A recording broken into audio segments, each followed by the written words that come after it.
Mic check 1 2 1 2. Mic check 1 2 1 2. My name is Dawgface Calderon.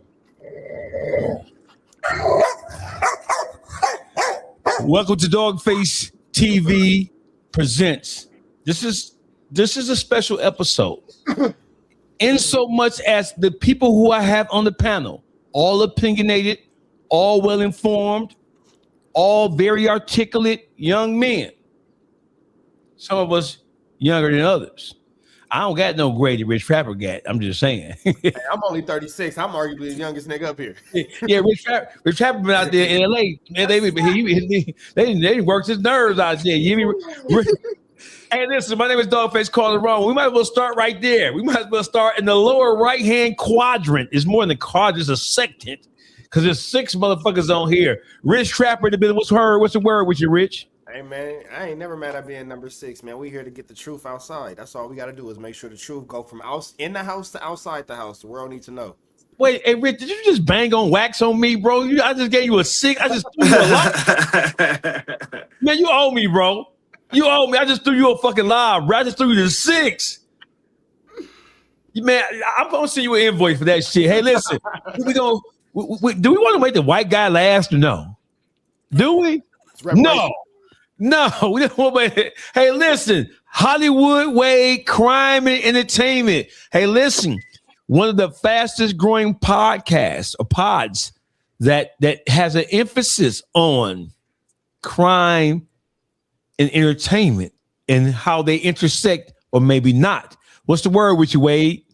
Not much, man. Always a pleasure to be on here. You know, if I'm gonna come in here and chop it up with anybody, it'd be you and the people that you bring. You always bring people, even though a lot of times we don't got the same opinion, and that's all right. But if you come in, you talk about it, maybe you come to some kind of an agreement, maybe you don't, but it just shows that it's fine for people to have different opinions and still get on their platforms and speak on it, because everybody's got that right. Hey, listen, King 8 Hoods, thank you for the 10 jewels. Papa need brand new shoes and a sweatshirt. I need y'all to like, share, subscribe, get these motherfucking numbers up. We finna go in. Tell a friend, Doggy in the squad is in the building. In the lower left-hand corner, it is the nigga that they love to hate. They hate this nigga more than me. Byron Blake is in the building. What's the word with you, Byron? What's the word, man? What's the word? You know, it's always a treat when players meet, man. Glad to be here. For sure. That's that St. Louis shit, man. I'm throwing y'all lobs like a motherfucker, man. I'm throwing 6s, I'm throwing crime and entertainment, I'm throwing player shit from the Lou. Ain't that but some pimping going on down there in the Lou. I get it. I understand. I get it. Yeah. In the upper right-hand corner, right? It is my dog, Underdog. Fresh out the goddamn pit. Fresh out, baby. What up, Underdog, y'all? Glad to be here, man. We got some beautiful topic today, man. Let's get to them. In the middle, right beneath me, which is where he's supposed to be. Right? Yeah, you can't see his black ass, but he light skinned. He's the most light skinned, dark skinned person you ever gonna want to meet in your life. GBE is in the building. What's the word with you, G? Man, here to state the facts, man. We don't want you doing shit tonight. This is a time. This is an opportunity for you to introduce yourself and show some goddamn like you got some sense instead of always doing that same shit. Every time you come up here, man, say hi to the people, dog. Say hi to the people. Introduce yourself. What's going on, man? It's GBE, man. Yeah, I mean, what's wrong with you? I know you got some home training every now and again, man. Cause you know I'm ready to get on your ass, man. Hey, listen, GBE's in the building, Underdog, Hollywood Way, Byron Blake, Rich Trap. The Trap is in the building. My name is Dawgface Calderon. We might as well get right to the motherfucker Jules, and more Jules.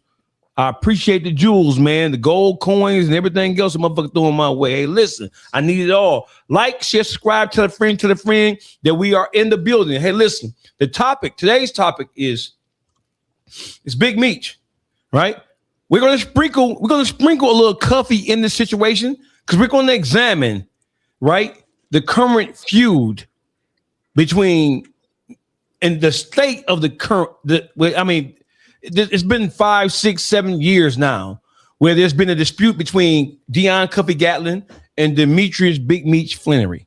All right. And it all surrounds and revolves around Tammy Collins and who knew what, Fidel Suarez, who knew what, when, where, how. Right. This conversation is less about Meech and Meech's relationship with Tammy Collins, and it's more about Meech's current stance and the person who he's working with in order to present a case, not for him, but a case against Cuffy.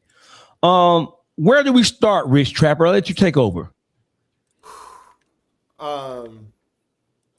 So I'm gonna just give the panel a little background on my experience just with the BMF situation. I'm from South Central. I'm 36, so no, I wasn't. Obviously, I'm not old enough to be in the club with Big Meech when he was doing what he was doing, but everything's available on YouTube, so we can see certain things like we were talking about off camera. I think that the whole lore of BMF from the beginning never made sense. I don't think that it ever made the numbers that they were talking, the whole 17-5. If you know, you know, those numbers don't exist. The whole concept of everywhere you go, you put somebody on. For example, it's a story where Big Meech told about him being in the bathroom at Magic City, the popular Atlanta strip club, and you see the bathroom attendant, and you see him 2 different times on 2 different nights, and on the 3rd time, you offer him a position running product for you. The product is the best product for the lowest numbers, and you just offered it to a stranger. Well, to anybody who is experienced in that type of underworld of street pharmaceuticals, you know that you're taught to stay away from those type of people because it's number one, either they setting you up to take your life or take something from you, or that's the police. The second thing that I'll bring up before, you know, just kind of as a platform, a foundation, it's an issue where he's on a run from the feds and he's partying with the mayor of Miami. And he's, you know, has this whole club where it's Big Meech night. They bring exotic animals into the club. How are you on a run from the feds and you're drawing so much attention to yourself unless you are in cooperation with these people? So I think when it comes to the girl Tammy, just based off that level of common sense, I think that he had been working, and I think that it just had finally came to the head. I can get into the Wack 100 aspect, or we can wait until we get there. Just let me know, Dawgface. We're gonna start with the Wack 100 aspect from the very beginning because this current situation, it really sparked because Big Meech was on live stream, he was on Kickstream, and he was being questioned about. I'm not sure if he's being questioned about Cuffy or anything. I think he was being questioned, or somebody brought it up about the turmoil surrounding the whole Cuffy thing. I don't think nobody was point specific about it, but Big Meech said, you know, he called Wack a bitch ass nigga, and he doesn't have a history of conflict with Wack, except for Wack carrying the story coming from Cuffy about the whole Tammy Collins situation. So, GBE, do you think when Big Meech said fuck Wack 100, why do you think he said that at that particular point in time? When the issue between him and Wack had really died down, the whole issue with the whole Cuffy situation had really died down. Big Meech saying what he said about Wack really sparked this whole thing over again and threw it back into the limelight. Would you agree? Yeah, I agree with that. Okay, why do you think up though? Because Wack was the most vocal person before you joined Team Cuffy. You know, you was Big Meech team first, but you know before you. Oh no, I wasn't. No, I wasn't. Wack was motherfucking lie. Wack was the most vocal person, and I just think he just finally addressed it. Okay, so why do you think that all of this back up though? It did spark all this back up because it really had died down. You and I, we talk about all kinds of shit, and we haven't had a conversation about Cuffy and Meech or any of this shit in months, right or wrong? Byron Blake. Man, my thing is this, right? I don't believe. Going back to the original dispute, I don't believe in calling niggas rats and snitches and then taking it back. You know, like I think if I say you a snitch, whatever I saw that prompted that, it's still there. You know, so this shit all seemed like a diversion to me anyway. Meech one of the biggest names, hottest names, whether niggas like it or not. And I think dude was throwing this, like you say, this shit all just sparked back up. I think this was done to distract people from the fact that the Big U case is getting closer to going to trial, and Wack knows that he is a vital part to that case. That's my take. Because if he was a snitch, if Meech was a snitch, then it don't change. You know what I'm saying? Like, you all of a sudden, even if we let's hypothetically, if Cuffy is a snitch, that don't change what you said about Meech and what you saying you saw originally. So why even throw that man in the mix and try to, you know what I'm saying? It's a diversion, man. To Byron Blake's point, and I will say this, and again, to the conversation me and Wade were having, everything isn't as always, well, the paperwork. Because if it was as simple as the paperwork, we wouldn't have open source reporting, which is what we're watching Wack do against Big U, which is what we're watching Wack do against, currently literally against Blueface, what we're watching Wack do against the Armenians. None of that comes with you going into a police station filling out a police report. But I will what he did against Dirk, he just got brought up in the Dirk trial. He did it to Dirk. You think it? Yeah, he. Come on, man. You got 6ix9ine, one of the most well-known snitches around here. The people know he gonna get on these platforms and say anything. He don't care if he incriminating you or not. But my thing is, they not gonna be mentioning you and shit, and unless they've already spoken to you. I stand on that. If the feds mention you in any kind of way, because they have to be sure that if they need to call you for anything, that they can say, no, he ain't gonna cooperate, or yeah, they don't want to get caught in the middle and be trying to search and, you know, going through a panic. So I can't hear shit. This shit all popping back up. It's a diversion. But to they point, Wack was the person who was pushing that line, which is why I led off with. I don't think once you call somebody a snitch, you got to stand on that. You know, the whole, Meech clear, all that shit, that's a tactic. You know what I mean? That's a divert. Really, and it's part two. He want to rally up as many niggas from where you from, you know what I'm saying, to be on his side so he can try to make it, that's tactic he do. I got niggas that's from over there where you from. They told me this and that. And, you know, like, you a large part of that, too. Hollywood Wade. Yo. We talk. We have conversations. We talk about a wide variety of topics. We haven't had a conversation about Big Meech or Cuffy in months. Mm-hmm. Why are we here? How did we get here? And I want to ask you, because Big Meech has not been very vocal about any of this Cuffy Tammy Collins thing. When he prior to him getting released, it was that I'm trying to get home, I can't talk about it. After he got released, I'm still on paper, I'm still on the monitor, I can't talk about it. He's off monitor, and since he's been off monitor, he has not talked about it. Why do you think that he uttered Wack 100's name on that kick stream like that? Why do you think he took a shot at Wack like that? So correct me if I'm wrong, but Wack come out with that first and he responded about it, right? Yeah, he responded to Meech with Meech. Yeah.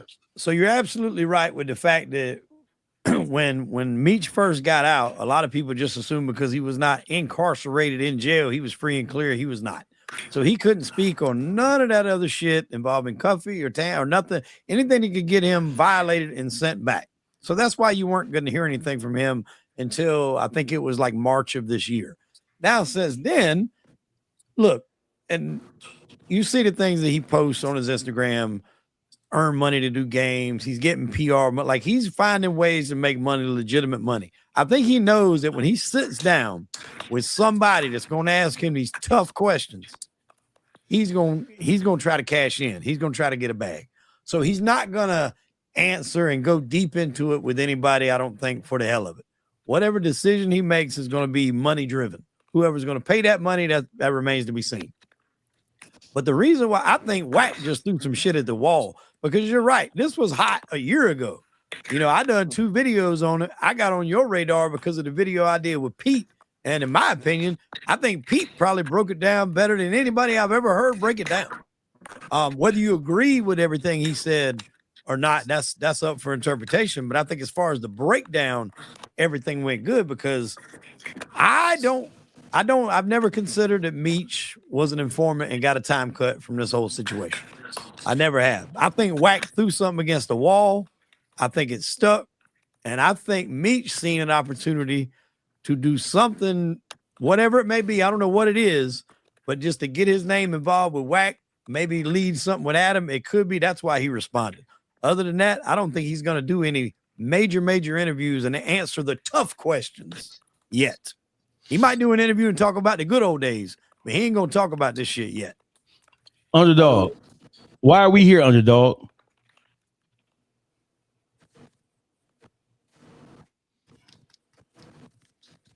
So we basically here for the credibility of a Big Meech, really. I think for the most part, you know, we as like street niggas, we looking at it a lot of it from the street nigga perspective. You know what I mean? Like if, if we see a rat ass nigga, uh, if we see a nigga that's not a rat, so called hanging out with a rat ass nigga, street niggas gonna say that oh, both of them niggas rats. That's just how we get out. You know what I mean? I think Big Meech is probably at that. Because like to me, I watched him as soon as he came home, and I did 16 years, so I know how it is to adapt back into society.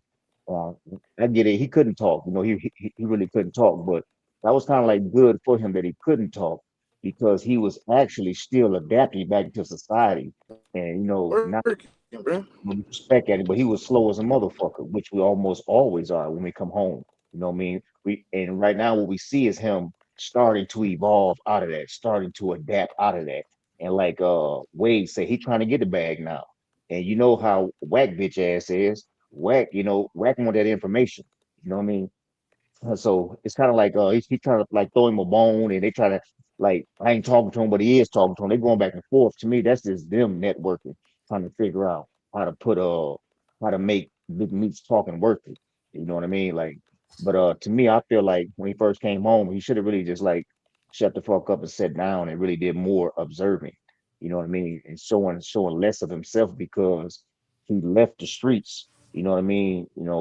As a very important person to me when he came home, he kind of like dummied down himself to where people really lost a sense of respect for that motherfucker. It's because how he was allowing himself to move and allowing himself to be pushed like a pawn when he was the king on the chess table when he left. And I felt like that's where he's struggling at, but we starting to see him evolve out of it. And I'm sure I think right now he at that point now where he think he can make like content creating money now. You know what I mean? So he kind of like want to be a content creator.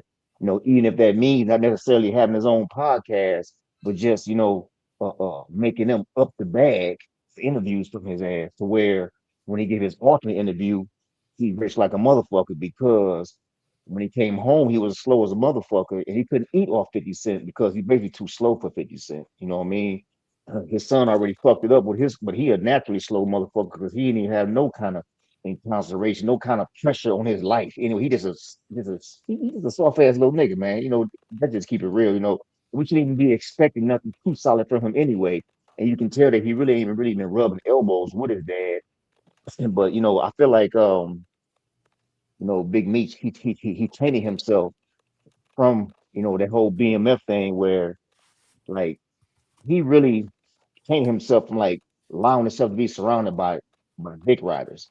You know what I mean? Like he is so soaking up the whole BMF reputation that he stopped right there, and he has not really been evolving because he's really supposed to be sharp as a motherfucker, man. Like his support system, all that shit had to be whack as a motherfucker when he was incarcerated because there's no one in that motherfucker that really was keeping him current. If somebody out of society was keeping him current as they should have been while he was incarcerated, he would have stepped out way sharper, way aware of the steps he needs to take. You know what I mean? So this thing, he's trying to figure out how to get some money. And hell yeah, rubbing elbows with rat motherfuckers. Like, don't nobody give a fuck about like when you in that don't give a fuck mode, you don't give a fuck about somebody saying, "Oh, I'm fucking rat ass niggas." Man, we don't care what people say no more. That's why rats can rat and then go back to the hood. People don't give a fuck about what people say no more. So what? You know what I mean? And that's kind of like where that nigga at, man. Like he's surrounded by rats. Like what real niggas he gonna fuck with?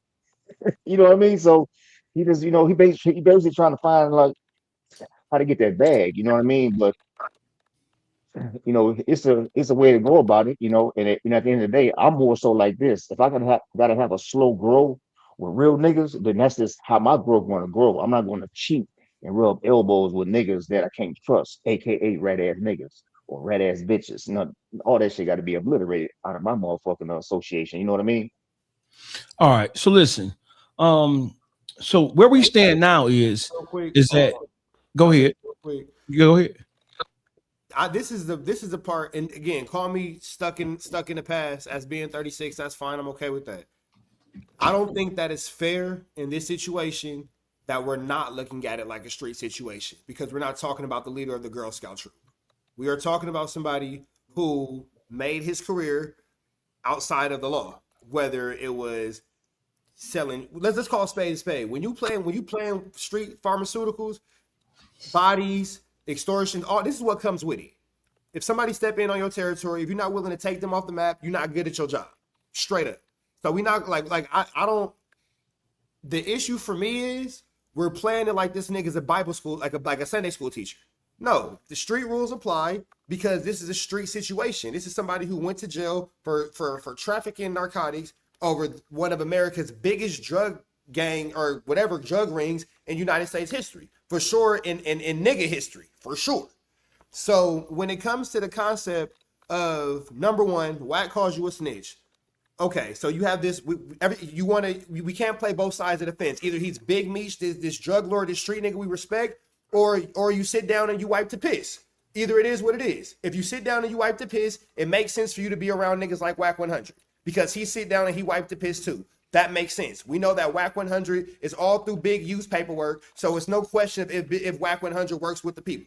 This is the only person in our universe who got a conversation with him talking to the feds on YouTube. I'm gonna leave that right there.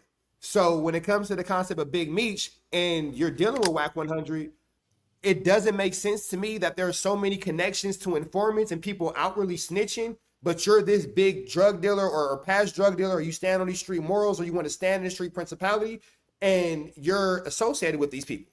Unless, like every mafia boss and whatever, blah, blah, blah in the past, like every drug lord in the past, your ass is telling too. And I'll just land my plane with this. You knew it was wrong when you had to lie and say you wasn't fucking with Wack when you knew you was. Why don't you want us to know that? Why was that a lie? Because you're doing something you ain't supposed to be doing, telling on niggas with this nigga. That's my opinion. All right, so watch this before we continue. Hey, hold on. Hey, make it make sense. 22 nickel. 20. Shut your bitch ass up. You make one more comment on my motherfucking chat, bitch, I'm gonna put your ass outside the motherfucking chat. You never come back in, bitch. So if you want to sit here and enjoy this conversation, act like you got some sense, bitch. Pull up, grab a seat, put your finger in your ass, and shut your bitch ass up. Don't make me block you, bitch ass nigga. Now you make another comment on here that's inappropriate, bitch. I'm gonna block you, bitch ass nigga. Now shut your bitch ass up and just listen to the conversation and take notes and run back and tell Big Meech what we talked about here, bitch ass nigga. You say one more thing, I'm gonna block you, bitch, and you're gonna have to come on for your fake page, you bitch ass nigga. Sorry about that, guys. So watch this, right? Rich Trapper, I feel you, right? But like, there are some circumstances that you do have to consider, right? Yes, he left the street at the top of his game, right? But that game has evolved so much out of them 30 fucking years that he did, right?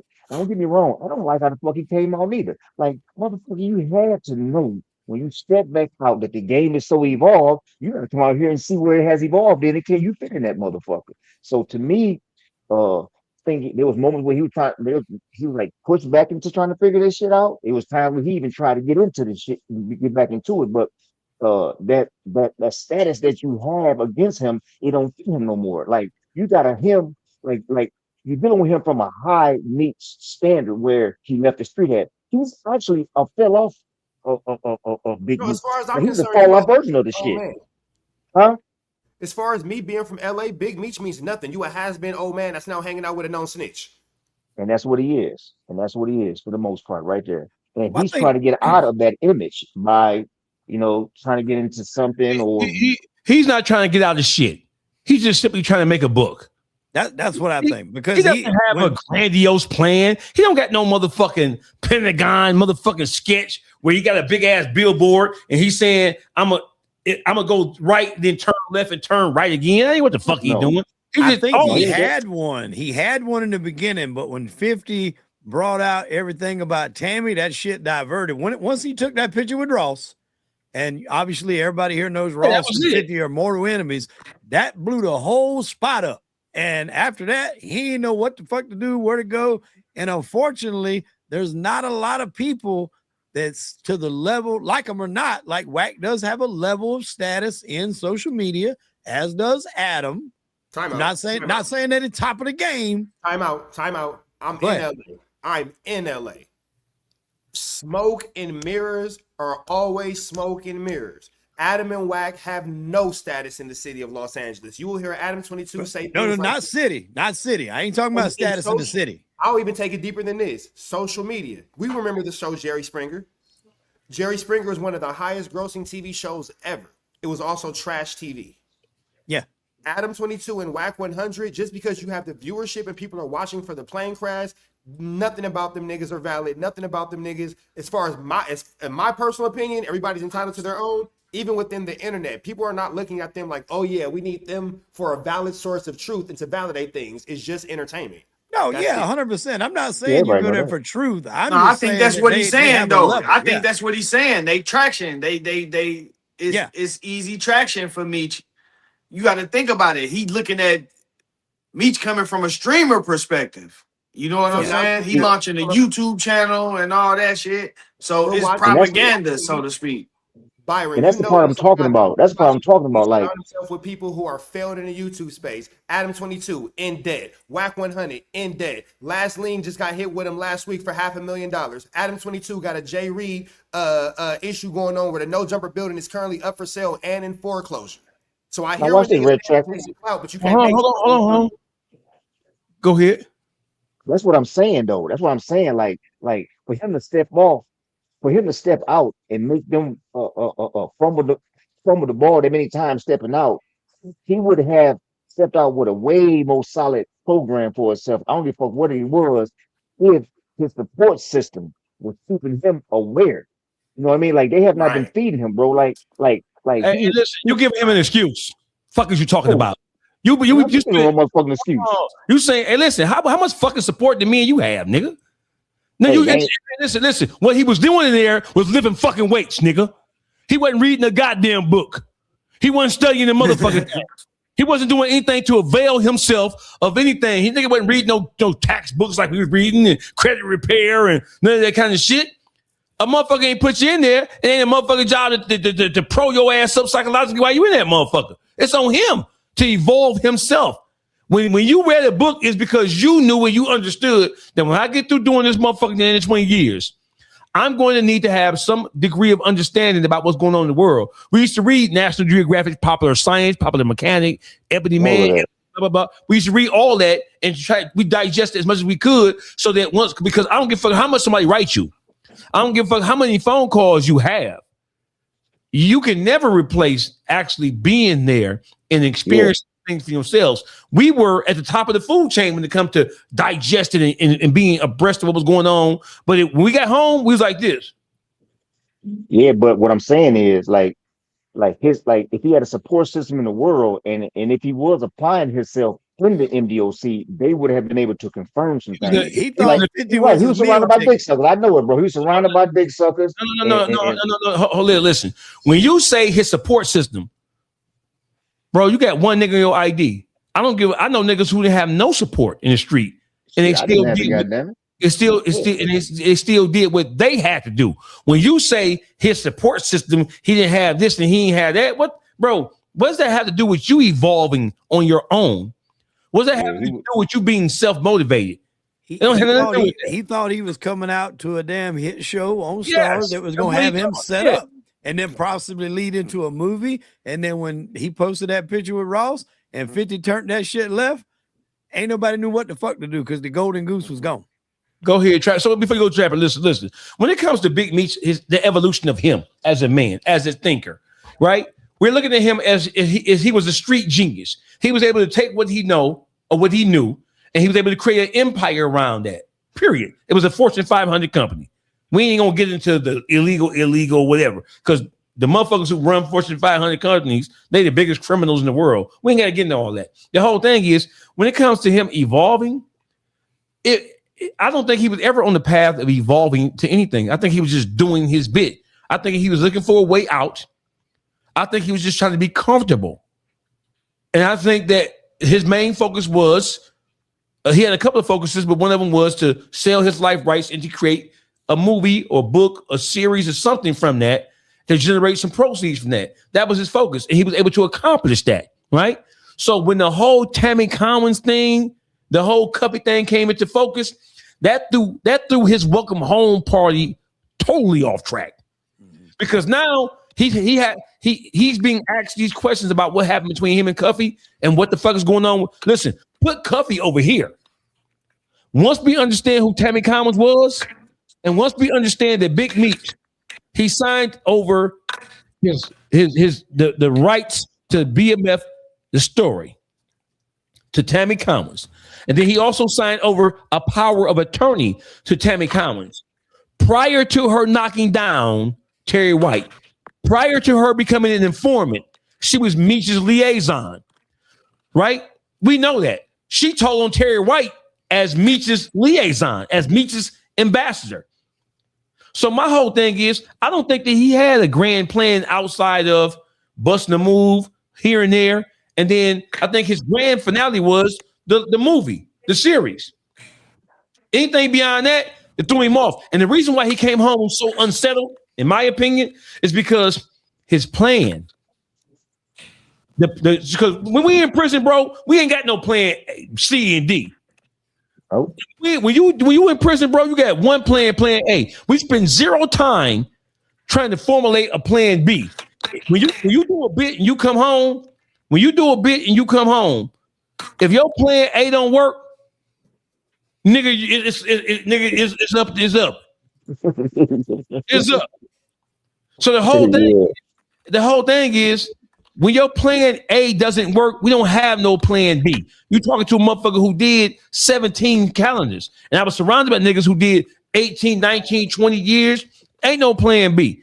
If our family say they gonna help us, we expect to see that. If our girls say she gonna have something for us, we expect to have that.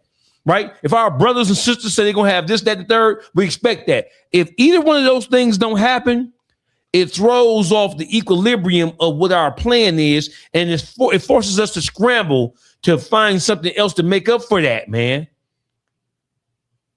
Too many things fall apart in our plan that we've been putting together for over a decade, and we back in the streets. We back trapping. Yep.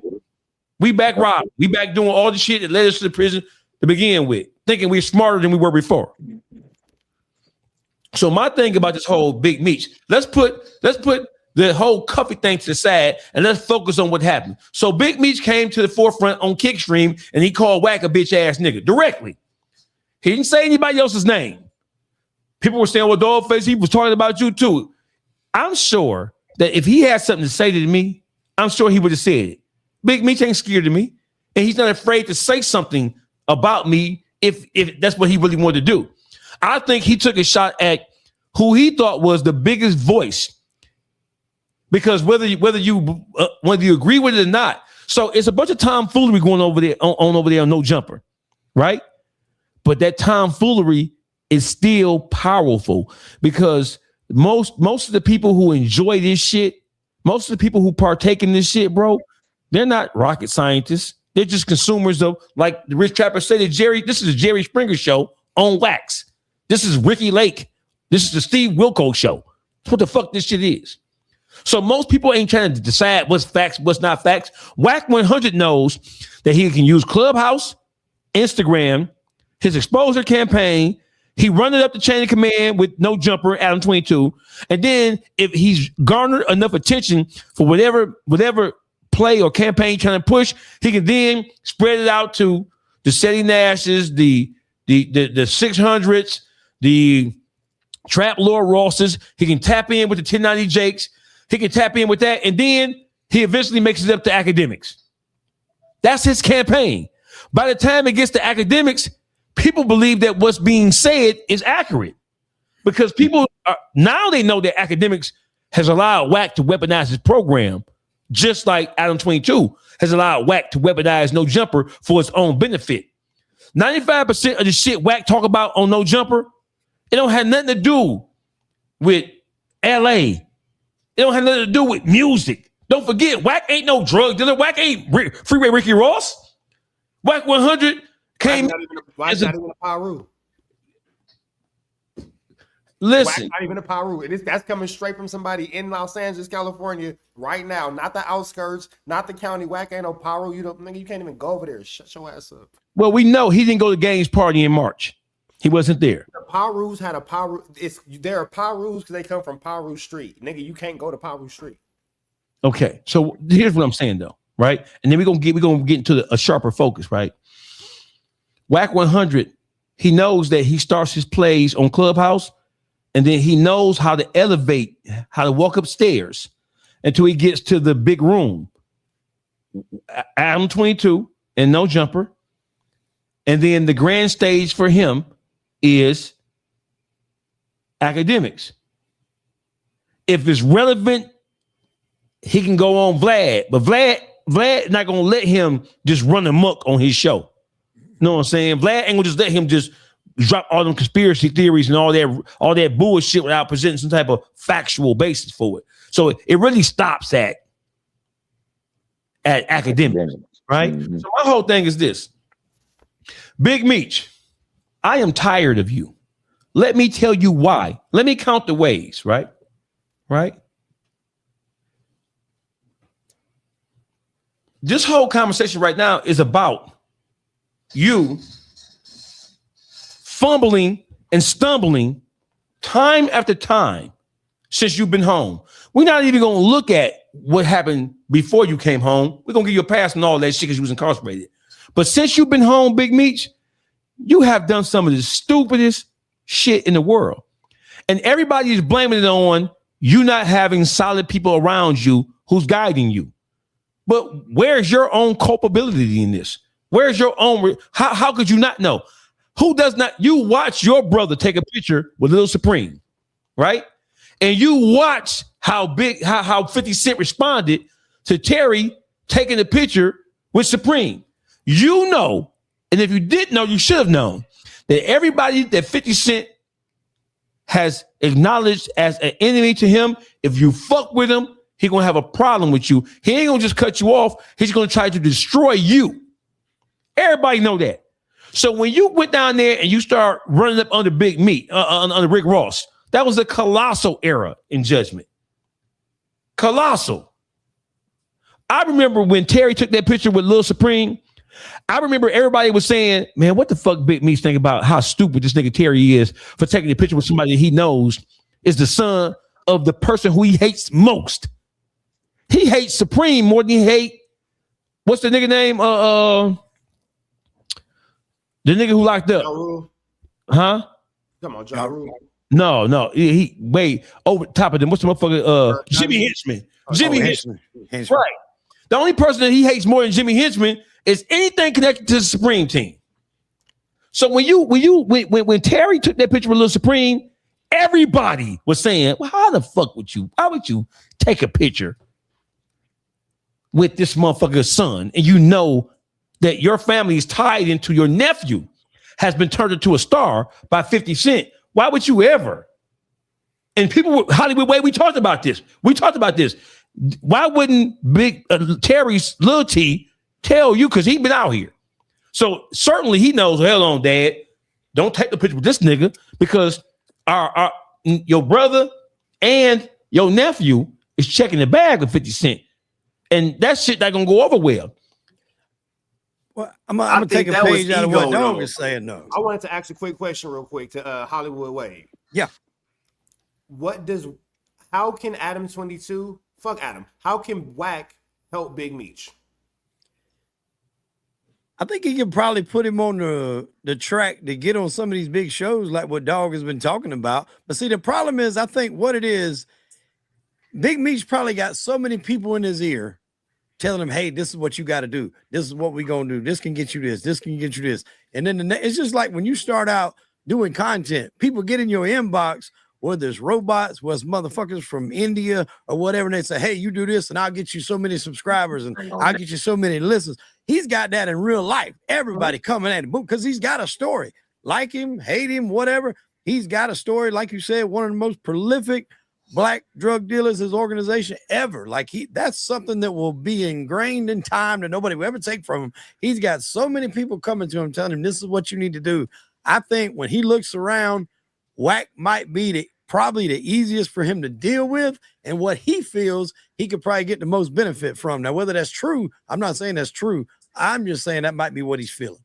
The reason why I asked you that question is because you already started up at the top. You had 50 Cent giving you the biggest show on TV. And they fucked that up. Yeah, you fumbled that. So, okay, we're past that. But then you're saying that Wack can do anything for anyone.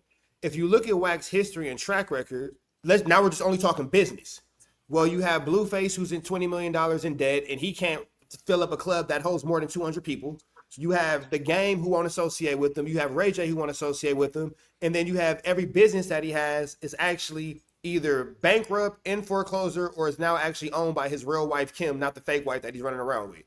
So you can't tell. I mean, maybe as far as us just having common sense, I would assume that Big Meech has some sort of basic money management skills. I would have an assumption that Big Meech will be able to look even from a drug dealer perspective and say, hey, this plug over here is giving niggas bad work. I'm gonna go to this plug that got the good work. Outside of, and this is my opinion, outside of you guys having some sort of legal 1-2 step like Sierra going on where y'all flew flamming and skullduggen, Wack's accolades as a businessman don't even make sense for Big Meech to reach out to him. And yeah, I think Wack is looking for a percentage. Like the way I see this, if you got Big Meech and you can send him somewhere, you're just looking for a piece of it. You're not going to be a part of it. So my point, why does we can see why Wack needs Meech? Why is Meech dealing with Wack after Wack was so boisterous, calling him a snitch, to where Meech is now calling him the B word? And the only thing that I could think of, and this is gonna sound crazy, but I want to preference this with, we are watching people do podcasts, and these podcasts be using federal indictments. This is a fact. So I get that it sounds crazy, but a year ago, if I would have told you a podcast would have led to Big U getting a federal indictment, you would have told me I was crazy too. So with the reality of this situation, can you see how from my perspective, it looks like, maybe something going on to where we're finna see somebody else, Cuffy, go to jail because everybody who Wack gets into it with ends up in jail. Wack's into it with Meech. You call him a snitch. Meech responds, calls him a bitch. Blah, blah, blah, this. Now we have Cuffy. Just based off of Wack's history. Can you see how my logical mind gets to that point? Mm-hmm. As you have fought your situation, am I crazy for thinking this, or is that a logical thought? Nothing is crazy at this point. Yeah. When you look at how many indictments Wack 100 name is mentioned in, nothing is crazy. Nothing is off the table. So I'll close with this. Chasing Future through the airport. The story with on Adam 22 show where it's academics, trap laws, blah, blah, blah, the big five. That's what led to Big U being charged with assault. Wack 100 and academics in Tekashi 6ix9ine. Wack 100 talking about the Armenians led to a federal indictment. And then you have a situation right now where Wack 100 is talking about Blueface, which is going to lead to which looks like it's going to lead to the same indictment. I just gave you 4 factual federal indictments and 1 pending. Can you see why this shit looks crazy like Big Meech? What you got going on? So But go ahead. no, well, I was going to say, doing that, right, I don't think it's going to be like an extended partnership between them two. But then kind of like what you were saying, I got to ask, who's advising him to go there? Because if he's not going to anybody else, I can only assume that he think Wack would be the guy to make an introduction. I think Wack's looking for a percentage payday. I think everybody overlooking Meech's moves right now. Meech got a Kick channel. He got a YouTube channel. You see what I'm saying? So he not making the moves, even though we got him on this grand scale and we look at him like this Big Meech and he got access to certain things and people, he's still making the moves, you know, like he rebuilding the foundation. So it in the grand scheme of that, Wack is useful to him because we talking about him now in the YouTube space. And people gonna go type in Big Meech on YouTube and they gonna see he got a channel and boom, there it go. You know what I mean? It's small, but in the grand scheme of what Meech doing, it's part of the plan. It's working. That's what I think. Because this is the thing with Wack, 1090J, all them niggas. Like y'all was saying earlier, like Dawgface was saying earlier, when niggas come home, they got one plan. What Jake, Wack, all Seti Nash, they all do the same thing. When somebody is getting ready to come home, and you know, people hyping their name up and they talking about them, and then you know what I'm saying? Then here they come, boom. Here go the paperwork. Here go the, you know what I mean? And it just so happened he did this shit with Meech, and Meech ignored it then. But when he got back into the groove of doing shit, how he doing it, and now he's seeing like, okay, that shit really didn't even phase me. I can probably spark this up just for the sake of a hot topic. And it's going to look what we doing right now. So let me say this. Let me say this, right? Somebody get somebody background. Let me say this right here, right? So listen, I have said it time and time again. We live in an era where people do not care about who ratting, who snitching, No. none of that shit. People do not care about that shit. The only people who are still running around screaming that shit more than anybody else, not the only people, it's black people. We are operating in black people. We are so far behind the curve when it comes to what motherfuckers care about. It's pathetic, and it makes us look more slow than we already fucking are. Black people are the ones pointing out who told on what. Black people are the ones pointing out who told on what, who did what. The world don't give a fuck about that shit, bro. It's us arguing about who told on what, who did what. It is us trying to save face because we don't want somebody to look at us in a certain way. Bro, white America, the powers that be that we always talked about, they don't give a fuck. If you're useful, if they can use you, if you can be of use to somebody, they wouldn't give a fuck what you did and who you did it to. We live in a world now where motherfuckers are arguing about whether men should play in the WNBA. So if we are arguing that, do you think that motherfuckers really give a fuck about who told? Listen, telling is relative to whether you like the person or not. Wack 100, he's had multiple relationships with motherfuckers who has stumped down, flat out, told on motherfuckers. And when he was been questioned, he has said, I don't give a fuck what he did. I'm going to think what I think. But on the flip side, when it's somebody that he doesn't like or somebody who is falling out of favor with somebody that he's working for, then he'll use No Jumper, Clubhouse, Instagram, all that shit to try to paint a picture about a motherfucker, bro. Don't nobody really give a fuck about that shit. If a nigga got some money, a nigga can live better and float better. A nigga can be a rat. If you're a millionaire, you ain't even... So y'all watch, I'm assuming everybody on here has probably watched wrestling before, right? I think this whole shit was a work because Eric Bischoff, the guy who was in WCW, created NWO. He wrote a book. The book was called Controversy Equals Cash, and that's a true statement, always will be. All right, so hypothetically, if I'm Wack, I want to throw some shit against the wall and see if it sticks.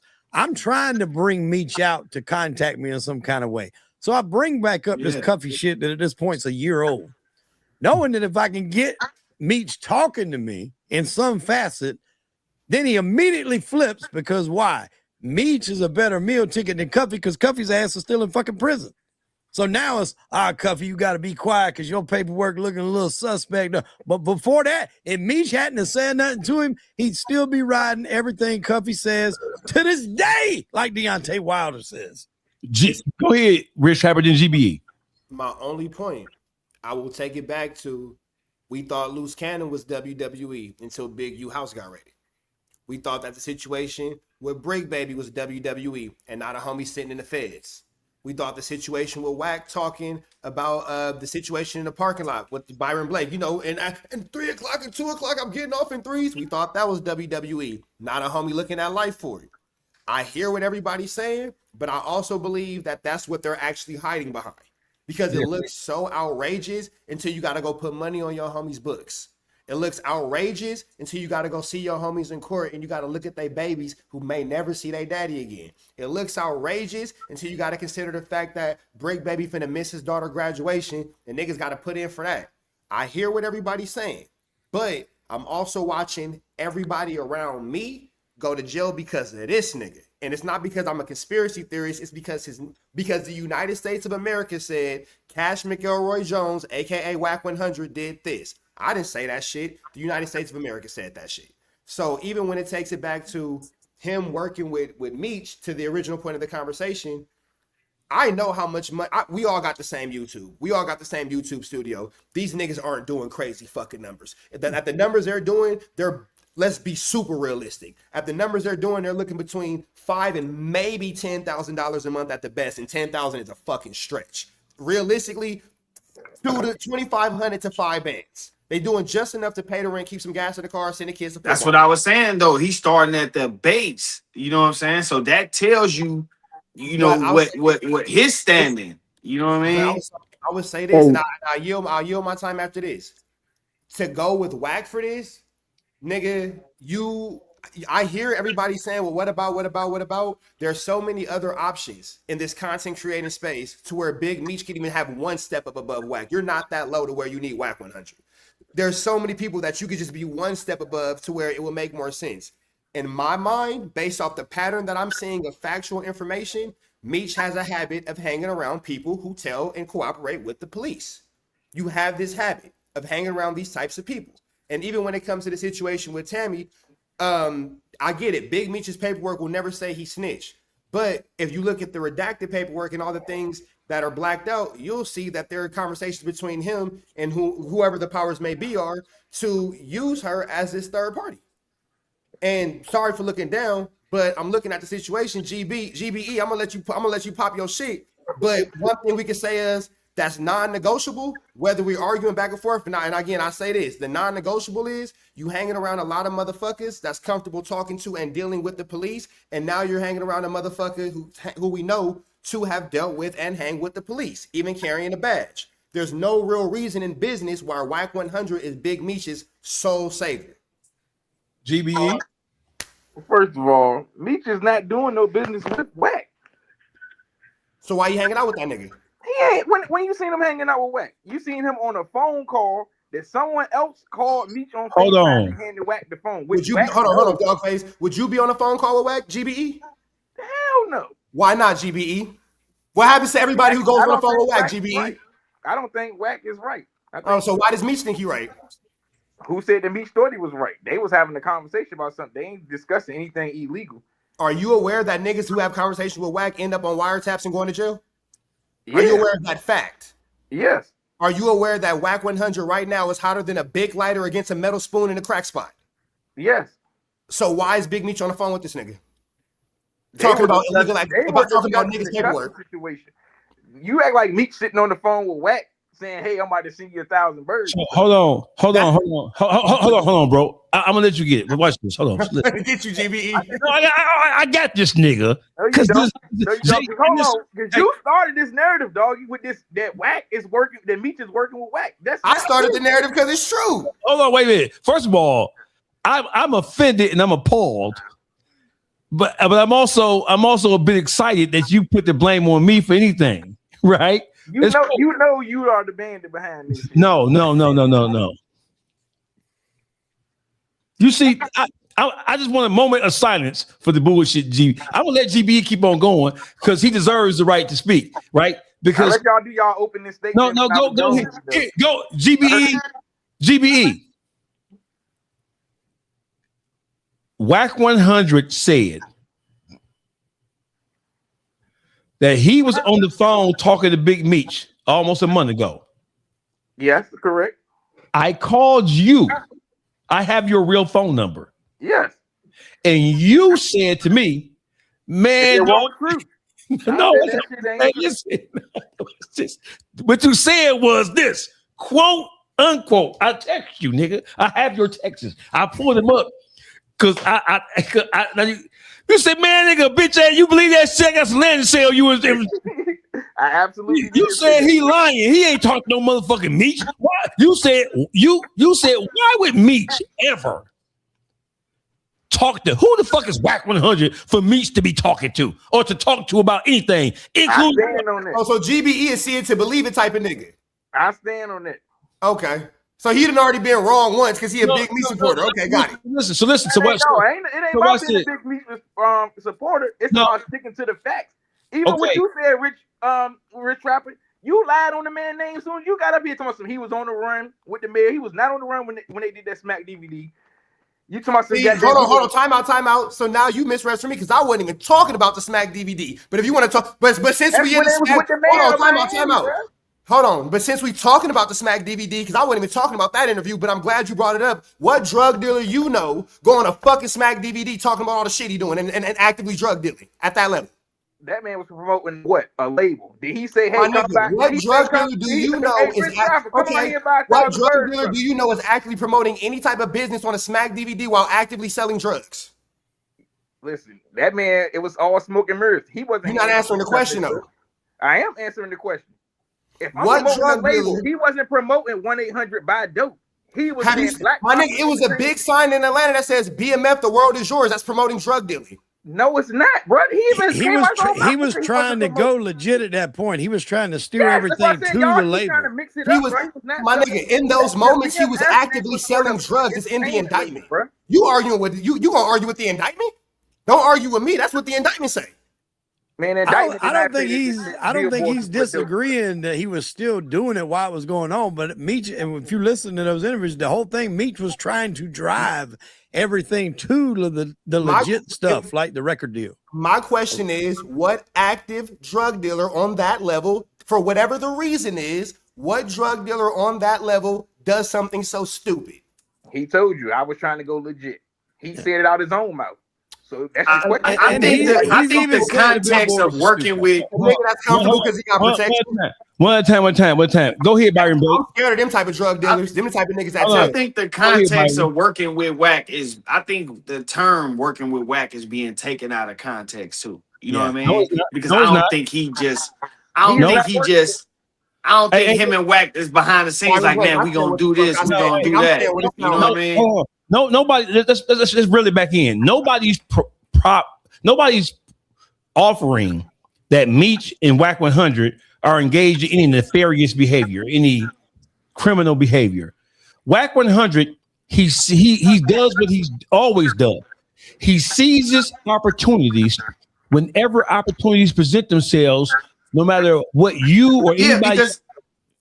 So what I'm saying is, if he can get a picture with, if like the phone call with Meech, right? To us, it's like whatever, nigga, you on the phone with a nigga. But when you think about the random people who gonna see Wack out in the streets, they're gonna be like, damn, Wack was on the phone with Meech. He can go somewhere and he can go get an artist from. He can be interviewed. Huh? His whole thing. Yeah. And that's what I'm saying. So he creating. Yeah, he's creating avenues for himself. Yeah. And this whole thing with Big Meech, right? Listen, Wack is Big Meech called him a bitch ass nigga. Wack responded. He called him a he went back and forth. Next thing we know, Wack is on the phone with Big Meech. These are the facts of the situation, right? My question to GBE would be, why would Big Meech lie about that? Why would Big Meech lie about that call? So Meech didn't lie about the call. He said it never happened. Meech didn't lie about the call. Oh, you just don't believe. You don't even believe what a nigga said out his own mouth at this point. Meech did not say that he wasn't on the phone with Wack, bro. So hold on. Here's what happened. So Wack is the one who came out and told the story.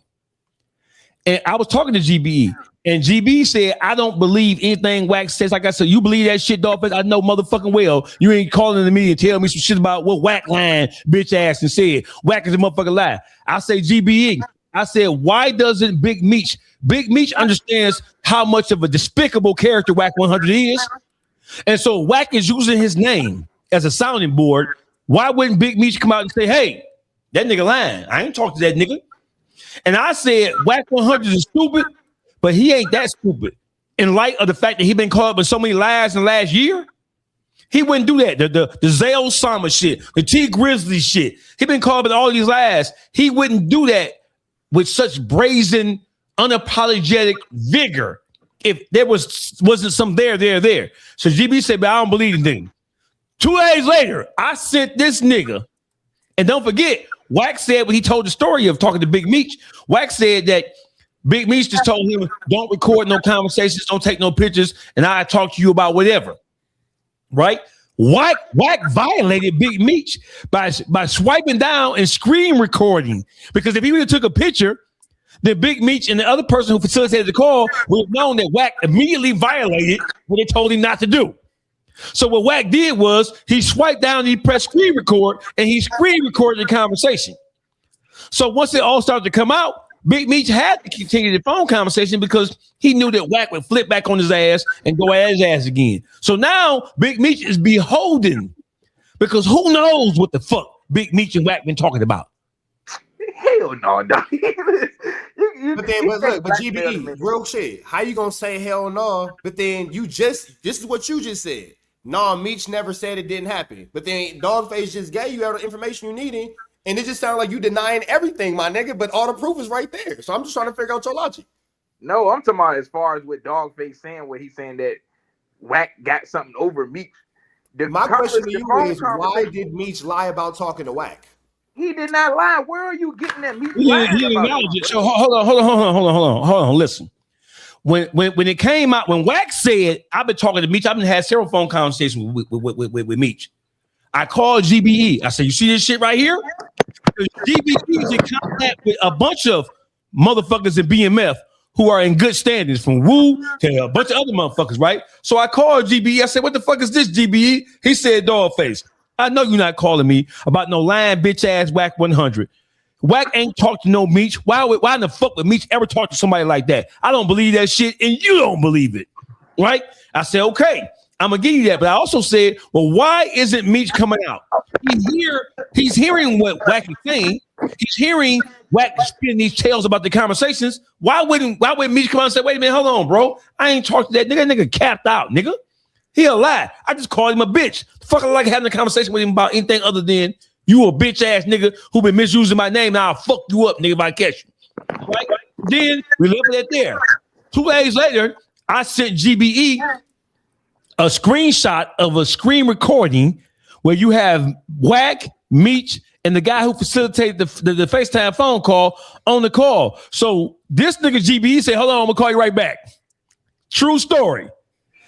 He called BMF Boogie, who was young, wasn't barely even born, but Boogie, I fuck with Boogie.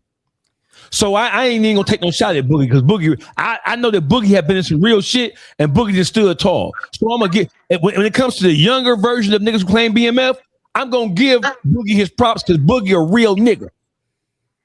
So I'm gonna give him that. So GBE called me back about 20 minutes later and he said, yeah, Meech did talk to Wack 100. And he said, I don't know what the fuck that's about. I'm scratching my head. Is that what you said?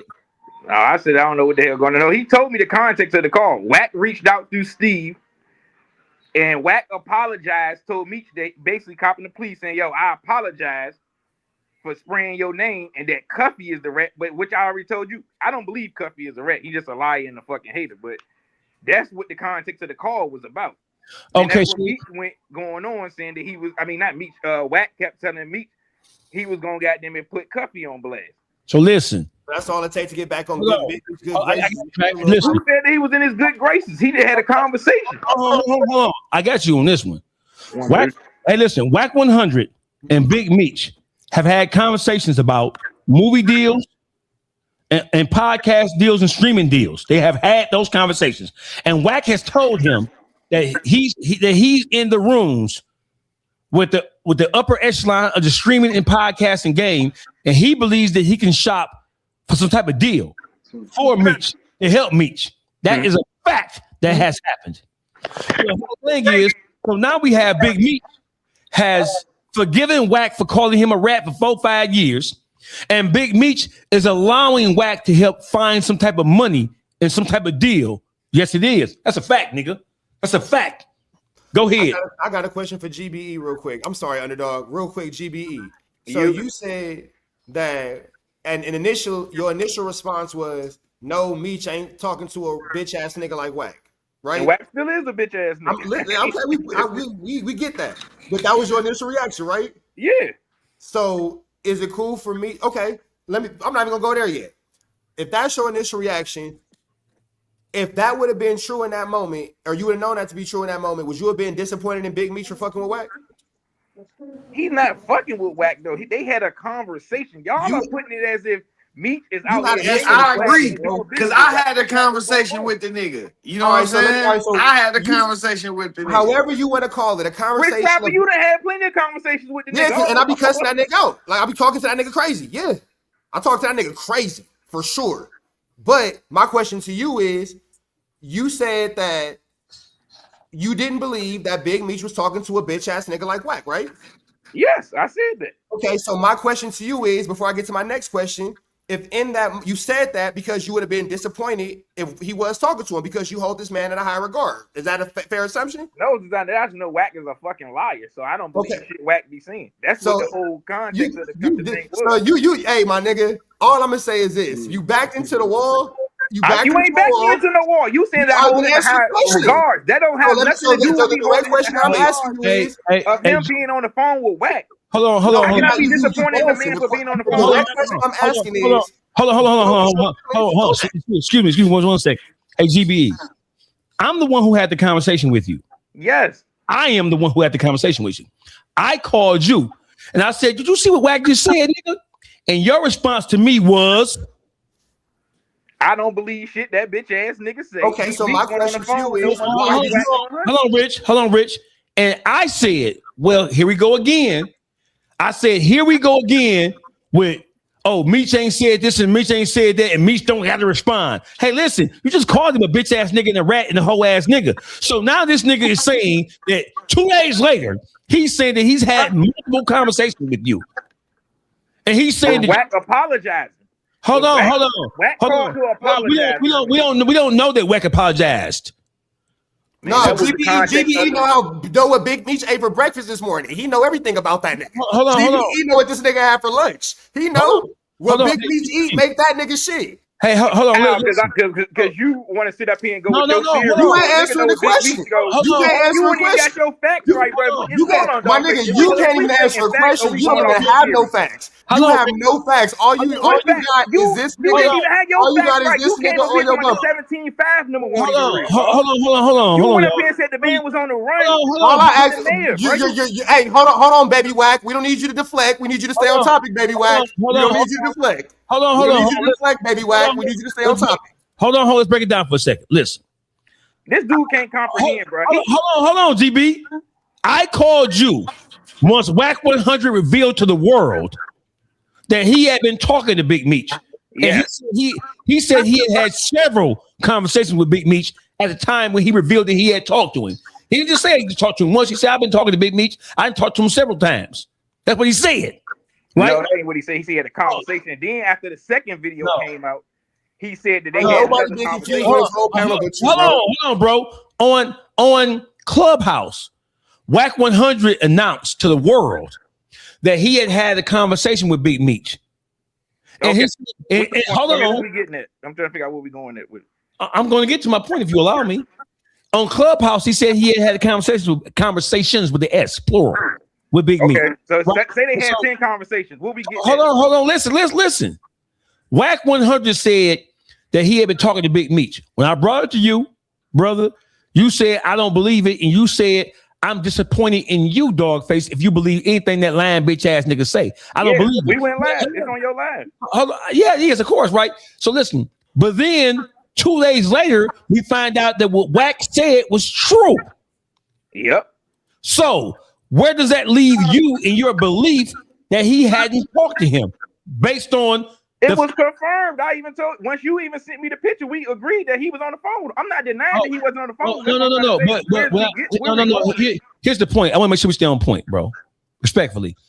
When I brought it to your attention, you said that it wasn't true, and you admonished me. You scolded me for believing anything coming out the mouth of Wack 100. Yes, I did. So then we left it like that. 2 days went by, and I got that motherfucking picture. I'm the one who sent you the picture. Yes. Screenshot of Wack 100. It was at Steve and Big Meech on the FaceTime. At that point, I said you GBE. Wack said on Clubhouse that the rules were he couldn't record it or take pictures. I said this is a FaceTime right here. So that if he would took a screenshot, it would alert Steve and Big Meech because it say a screenshot taken, right? Yeah. And so I said that was a screen recording, and what this is was a still frame taken from a screen recording. And so Wack had already violated the understanding he's supposed to have with Meech and Steve about not taking no pictures and not filming their conversation. So I told you that Wack was never going to be in the conversation with Big Meech and not be able to prove what he's saying is true. And then don't forget, when I said that, he said, no, I didn't record nothing. When I questioned him about it, he's like, no, I didn't record nothing. And then he dropped the picture of the goddamn conversation. So he lied on top of lie on top of lie. So I'm saying, when you found out that Big Meech had in fact talked to Wack 100, you can't decide how, if Wack 100 say he talked to Big Meech every day, you can't say he didn't, and you can't say he ain't, because you're not in the know about whether he has or not. I give you that. That's all we're saying. That's all we're saying. So my thing to you is GBE. Wack 100 said that he's talked to Big Meech at this point dozens of times. And Wack 100 also said, I don't know if you missed it or not, he said on academics and he said on No Jumper that he's working on some type of deal for Big Meech. No, I ain't see that. Well, Wack always talking about he working on a deal for. Yeah, I didn't see just because he said it. What happened with that? hold on, hey, wait. Here's the whole thing. So listen, we know Wack to be a liar, right? Yes, correct. But Wack doesn't lie about everything because he doesn't have to. Because some people are stupid enough to fall right into his fucking trap. Yeah. Some people are stupid enough to fall right into his trap. We're not saying that Wack lies about everything that comes out of his mouth, because some things he don't have to, because some people are dumb enough to believe in him. Right. So my whole point is this, right? Wack is saying that he is in constant contact with Big Meech. Nobody can question that from this point forward. Nobody can say Wack is lying. Nobody can say what did or didn't happen. Nobody can say Wack is over-exaggerating. Nobody can say that ever again, because Wack is the one who proved it. Big Meech didn't acknowledge it, but now Wack is the one who put Big Meech in a situation where he can't deny it, because Wack delivered us tangible proof that he has been talking to him. And he got recordings when he was talking to Cuffy. He's talking to Cuffy. And he got Meech on the other phone on FaceTime listening to him talk to Cuffy. So that means that Wack and Meech are working in a concerted effort together and running a campaign against Cuffy. That's what that means. I don't know if I say they're running a campaign, but I think if Wack is trying to find somebody to hitch his wagon to, regardless if Meech is on board with anything that he's got planned or not, Meech would be the guy you would side with over Cuffy. Hey, listen, brother. No, not. Hold on. I'm gonna give you the mic, bro. Listen. I mean, one's in jail and one ain't. Who's gonna benefit you? Hey, listen. So listen. Wack has already said we're running a campaign on Big Meech. So now the focus has changed, and now Wack is running a campaign on Cuffy. You was part of the run the campaign on Meech too, dog. You want me to answer that or no? That campaign was to bring Meech out to a conversation. Yeah. So see, he don't know that way because he was in the comment section. So he don't know that. So here's the whole thing. Do you want me to answer that question? Because I know you don't. I dare you to tell me to answer that question. Your campaign you was running. I triple, quadruple dare you to make me to say answer that question. You talking about your campaign you was running? Yeah, I dare you to ask. Put that in question form. I dare you. I triple dare you. You were in, wasn't you not? When you in the YouTube streets was in on the campaign to smut Meech's name. So what I was involved with the YouTube streets, and you have been a part of the YouTube streets from day one, but you were in the comment section. Yeah. So don't act like, nigga, that you went in the fucking mud with the rest of us, nigga. Don't act like that. That's number one. Number two, I wasn't trying to smut shit.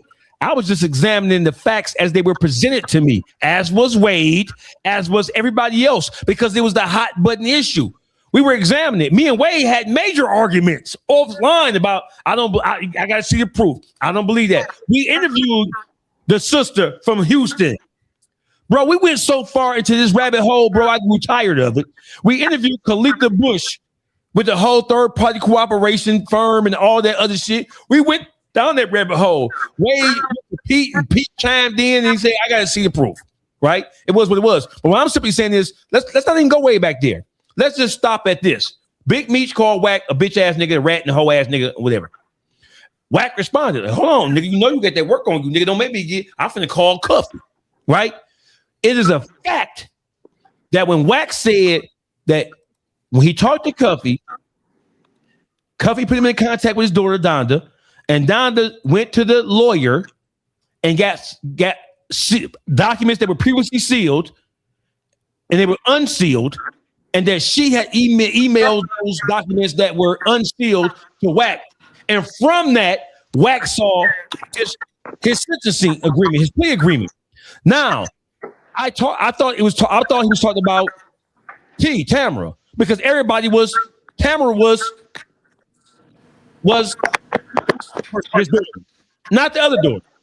So when I found out it wasn't her, she forwarded the same email that she sent to Wack. She forwarded that same email to me and Ruler Report the next day.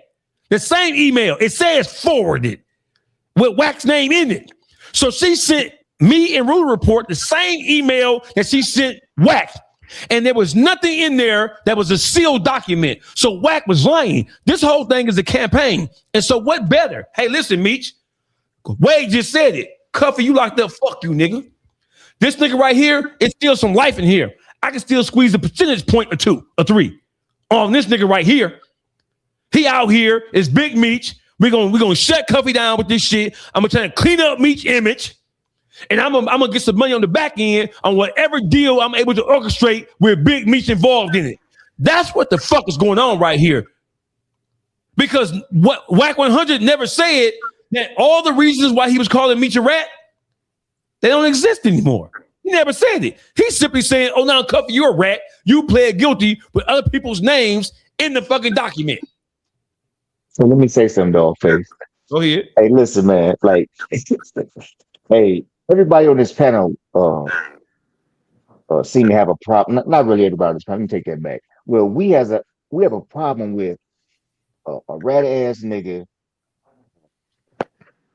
telling on the motherfucker. We have a problem with a rat ass nigga using somebody, a rat ass nigga, or we even have a problem with a person that's not a rat ass nigga dealing with a rat ass nigga. That's when it comes to this YouTube shit. What's the distraction that they want everybody to use? Like,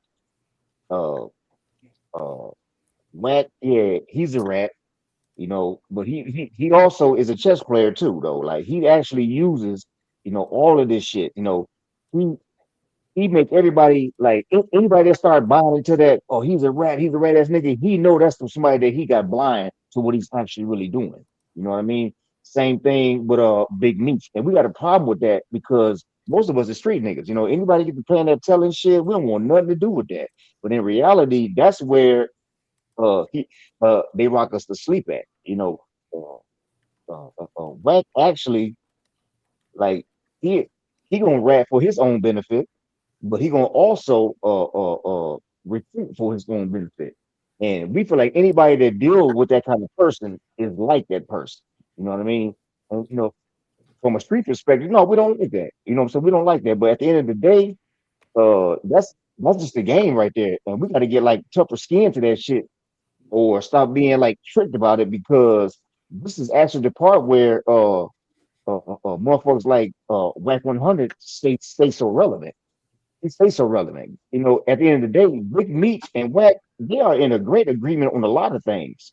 This guy GBE, I already know you, brother, and you know, you is a loyal BMF guy. You know what I mean? But it's kind of like a foolish loyalty, because like you be having like whole documentations in your face, whole videos in your face, and you still have a defense towards something. Most of the time, if we lying about something and somebody bring proof out, like we know it's like we don't really look right hold on to that for that. You know what I mean? Like, damn, I didn't even know that, like, but you is stuck down at BMF because you really just like ain't trying to come off of it. You know what I mean? But them boys, and it's gonna come to the light, and we probably end up coming back dealing with it. This is how a situation like this be staying so relevant, because once you have to recant your thing, you ain't the only one. You ain't the only one. You know what I mean? So, but He like, ain't but the only one. Hey Reese, listen, GBE, I sent him this. He know I ain't lying. I had people, females, who are affiliated with BMF, this shit, Dawgface, Wack Lion. Wack Lion. It wasn't just GBE. So when I sent the picture of them all on that FaceTime phone call, none of them even responded to me. I sent the picture of Wack and on a phone call with me on a FaceTime phone call to 6 people. The only person who responded to me was GBE. And GBE said, I don't know what the fuck that's about. I don't know what the fuck that's about. All the other BMF niggas in Detroit who was saying Wack was lying, they ain't say shit because they couldn't justify it and they didn't even try to because they knew I was going to go over their ass. Because don't nobody like a Mooch person who has not really been known to be a rat, to be dealing with a rat. Don't nobody like that the rat that's flat out known to be a rat, which is Wack, dealing with a motherfucker like they feel like those two people should never come together. Nobody likes it. Listen, nobody in BMF, nobody in BMF. That's why they all quiet right now. Nobody in BMF likes the fact that Meech has any dealings, any nigga like that with Wack. Wack. New nigga, hey. So I got a question for GB. What's up, Wade? And you and I probably agree on more about this whole situation than I agree with Dawgface. But I mean that's just it is what it is. But I got a question for you. What do you think is going to come out of this whole thing between Meech and Wack? Do you think Wack is trying to set Meech up on some sort of like what Dawgface said and what I said earlier, some kind of deal to where he just gets a percentage or something? Do you think you're never going to hear about this shit again? Is it what it is? I mean, I think you can understand the concern of why Meech is talking to him. You can understand everybody's concern and their raised eyebrows. What do you think is going to come out of this? I have no idea what's going to come out. If I was Meech, Wack couldn't even tie my goddamn shoes. Stop right there. I agree. I agree. Stop right there. Nope. Stop right there. I love this. He just asked you, GBE. This was a neutral question. It wasn't loaded. It's not a landmine. It is not a grenade. He asked you, what do you think is going to come out of whatever the fuck Meech and Wack got going on? What do you think? And you went into, if I was him, I wouldn't even be talking to him. That's not what he asked you, No, I said I wouldn't trust the nigga. The nigga couldn't even tie my shoes. He didn't ask you if you trust him or not. He asked you. He don't like to answer questions, bro. He asked you, what do you think is going to come out of? Because they obviously have an agreement. I just said I don't know what's going to come out of it. Because I'm saying I wouldn't even want to deal with the motherfucker. So I don't know what him and dude got going on. It's like what point Wack trying to make. I don't know what the hell going to come out of the situation. I will say this. Situation even I'm gonna say this because we talked about it earlier, right? If this was the streets and this was a different type of game, if this was what Rich Trapper referred to earlier as the pharmaceutical dealings in the streets, you would not accept somebody of Meech's caliber when he was in the streets talking to somebody who's been known to deal with getting people in trouble like Wack has. but we're not in the streets anymore. This is YouTube. And I think you can't help but to bump shoulders and associate with people that might not be on the level, because I say this, especially when you look into the mob genre, right? Two of the biggest names in the mob genre podcast are Sammy the Bull and Michael Francis. Both cooperated. One put one of the most well-known mob figures in this world away in John Gotti. That was Sammy the Bull. Got millions of followers. The other was Michael Francis. He tries to act like he didn't cooperate. He didn't necessarily cooperate and put people in jail, but he sat down, he talked with the feds. There's pictures of him and videos of him on the fucking stand talking about fight fixing and all kind of other shit. And he gave up a guy named Norby Walters that was already a fucking informant. His whole thing is he didn't put anybody in the family away, but he still got up there and did it. My point is, everybody wants to go on their shows. They don't give a fuck about that. That loyalty and merit, all that shit is out the window. If they can get on Sammy's show, if they can get on Michael's show, they fucking made it. So it's like you almost got to not bring the street shit to the YouTube shit because you can't fucking help it in some regard. In some regard. In this situation, I would say, I got you, bro. This is where I would say what the difference is. They told on people. Told is past tense. Wack is telling on people in current tense, in active investigations and cases now. So a retired snitch, okay, go tell your story. That's your business. You feel me? A current snitch, totally different. But then let's also take this.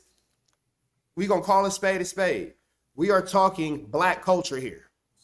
So this is another thing where we look into certain aspects, because when you're talking about the mob, their culture comes into effect. When you're talking about the Mexican mafia, Mexican culture comes into effect. This is black culture. And the same, when you're talking about the triads, Asian culture comes into effect. Asian traditions, so forth and so on with all these groups. Traditionally and culturally speaking, this is unacceptable. Period, point blank. And where I'm seeing is, I didn't know that GBE was one of the BMF representatives, and that makes a lot of sense based off your answers. But I'm gonna say this: it ain't no. What I'm hearing is it just ain't no accountability. And I said this in my chat a million times. And this ain't nothing towards GBE. This is something that I've said a million times. A person that's not accountable terrifies me, because a person that's not accountable is more likely to tell them. If me and somebody rob a bank and they ain't got no accountability, well, I'm the only motherfucker you can tell them. That is a person without accountability, 9 times out of 10 is a snake motherfucker. So check this out. I'm gonna give you 2 scenarios, right? And then I want to get everybody's opinion on this. Say that Wack facilitates a deal with Meech to get on Vlad Academics or somebody. There's a big payday involved, and Wack gets his piece, and Meech has no conversations one-on-one dealing with Wack. All right. I look at that as Meech used Wack to get the bag. Now, if it was different, hold on one second, then you can take it. If Meech actually had one-on-one conversations with Wack and started doing shit personally with Wack, that's different. I don't think that'll ever happen. Everybody who Wack has a plug with has publicly come out and say that either they, number one, won't pay somebody or won't pay them that much. Vlad makes it abundantly clear that he's not finna cash you out unless you're a Tekashi 6ix9ine type motherfucker. Look what he got going on with Ari Spears. But Aaron Spears ain't gonna bring the kind of fucking money Big Meech is gonna make. Let's get real now. Aaron's ain't that goddamn funny. He can do all the impressions in the world he wants, but he ain't bringing Big Meech type history. And I will challenge your Ari Spears with a little Boosie who's proven to do the numbers. I think Boosie will do numbers in our universe more than Big Meech would, especially now with this bullshit with Wack. But on a one-off, I think Meech would beat 6ix9ine. On a one-off. I'm not talking about a reoccurring character. That's what all those guys have got in problems with it with Vlad, because the reoccurring. On a one-off, what do you think? What do you realistically think Vlad would play Big Meech on a one-off? Vlad what he would pay him? How do you, GBE? Don't start answering questions. Nobody asked you. You can't answer the questions niggas already asked. I don't know what he would pay him, but I'm just saying in the return, I think that would probably be in Vlad's top 5, if not number 1 ever, if he did it. I would challenge it. I believe that if Big Meech keep bullshitting on pulling the trigger on this right here, I think it's gonna get watered down to where it's not gonna even be wanted no more, because it's gonna be like touched by so many niggas. We already make that shit at the wall. Yeah, pretty much. You know, I'm just it won't ever be completely watered down until you hear from him. But I'll also say this, what nobody's mentioning either, back to the conversation with Big Meech on the phone with all these niggas, considering the subject matter of the conversation, all these conversations with Wack start off innocent until in a year and a half, 2 years, that conversation with him, Big Meech, and Cuffy is now used as a conspiracy. And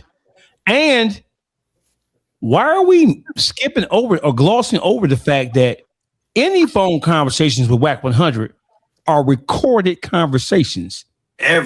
Why are we glossing over the fact that Wack is talking to Meech about Cuffy for shit show?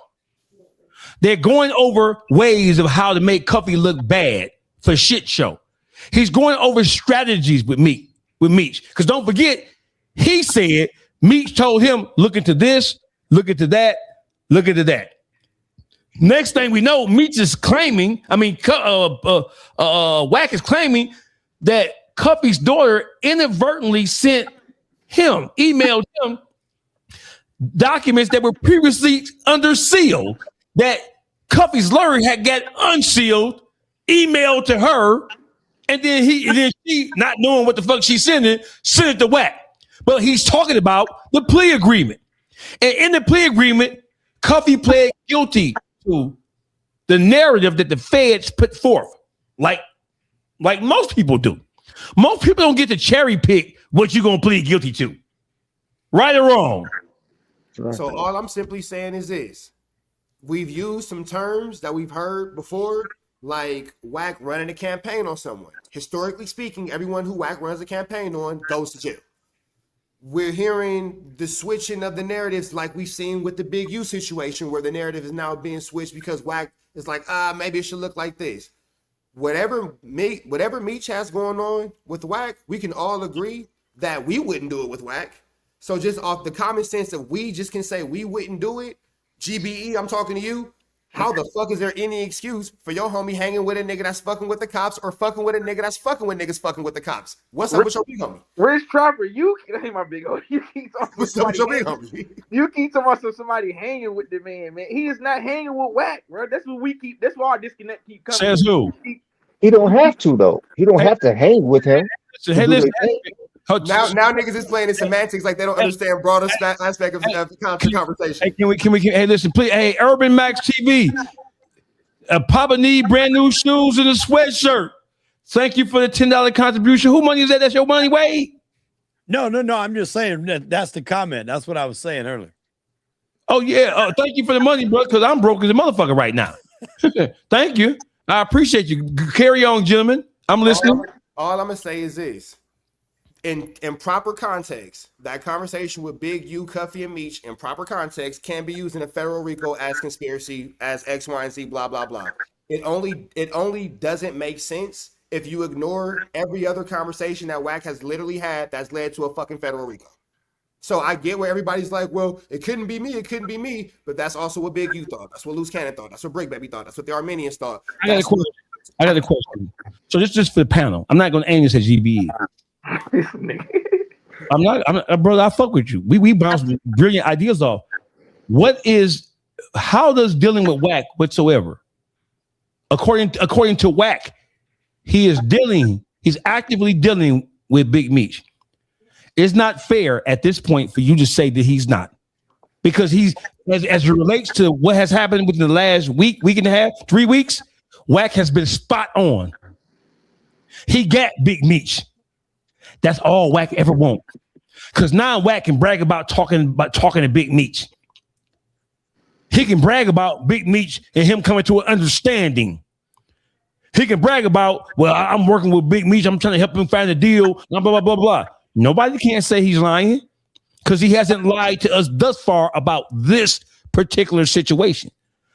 So it's not even reasonable. And it is disingenuous, to say the least, for you to question anything Wack is saying. Wack can say right now that he's seen Big Meech's booty. And we got to believe him. Because he ain't lied to us yet about this whole thing with him talking to Big Meech. That's one. Number two, my question to everybody is, what advantage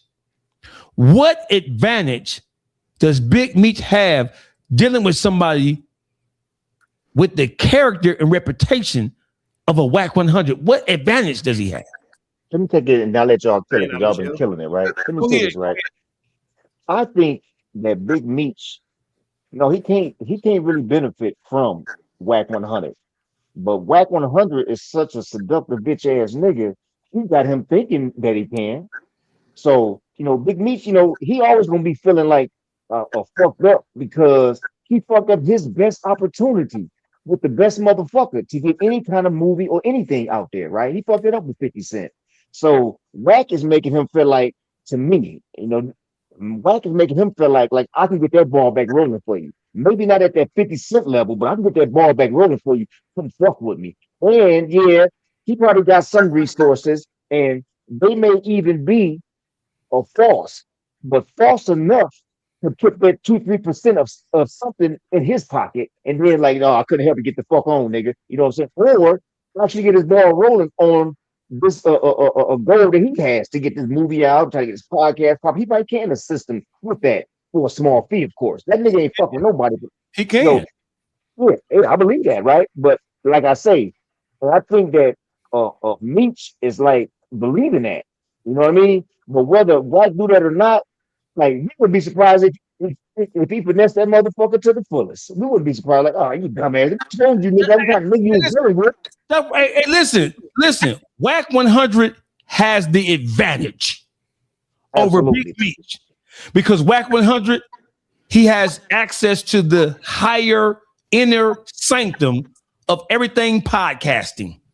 He has access to it, and nobody around Big Meech, that dumb, ignorant, stupid ass, pickle pig feet licking ass niggas. That's that support shit I'm talking about. Nothing. So Whack 100 can call academics. He can call Adam. He can call Vlad. He can call this person, that person, Flacco. He can call all these people, and he also has inroads into just Hollywood in general. So Whack 100 has certainly presented himself as a person can help Big Meech find the bag.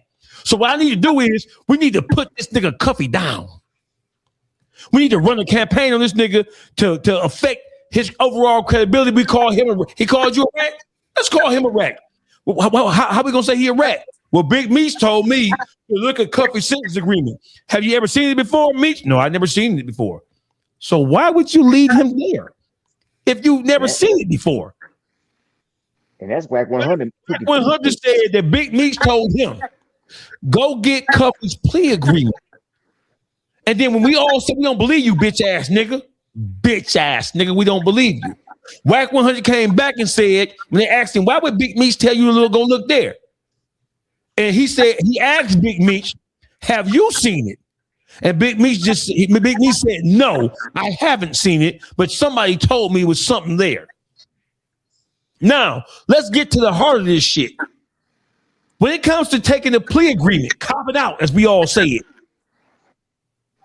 When it comes to copping out, right? Whack 100 said that Cuffy was a snitch because in his plea agreement, and GBE, you're going to start this off. In his plea agreement, he agreed with the DA's narrative. He pled guilty to the DA's narrative of the crimes.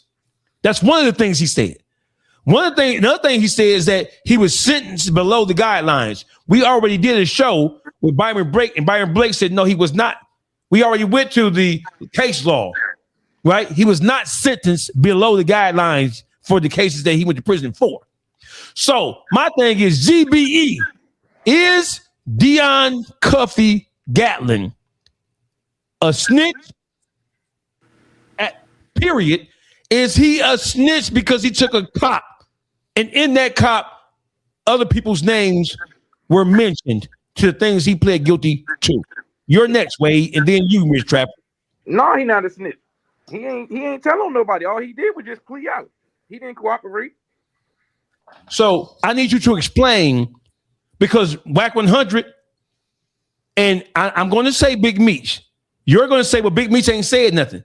I'm going to say that Big Meech was on a FaceTime phone call when Whack 100 was talking to Cuffy, and he accused Cuffy of being a snitch because he played out and other people's names was in that paperwork. That's what he said. Mm-hmm. And Big Meech is just standing there like, get him. They know he won't. He was just listening to the conversation. Hold on. He love Big Meech, boy. He love that Big Meech, I swear. Underdog, y'all is crazy, man. How, man? He love that Big Meech, man. I feel This it, thing man. right here, Hey, bro. hey, GB, what they on with you, man? I That ain't on nigga that. GBE want to be on the show bad. That nigga trying to Fuck get with on that that nigga. TV show. He No, I love fuck that Big with that Meech. nigga. I fuck with GBE, but hold on. I Meech fuck said with that nigga GBE. what to say. Hold on. Dawgface, no, I'm just gonna stick to the facts, man. Okay, listen. Hurry, here go right here. Here goes some facts for you right here. You gonna love these facts. Watch this.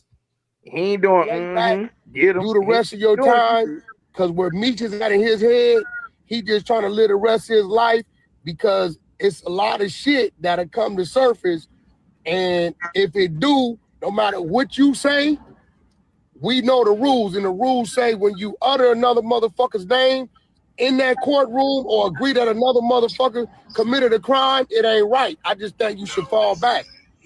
And then Blue Da Vinci, bro, Blue Da Vinci got a safety valve. Why are you on the phone with Blue? He got a safety valve. You know that, right? Now stop right there. Look at Wack 100's phone right now. Look at the phone in his motherfucking right hand. What does it say he's doing?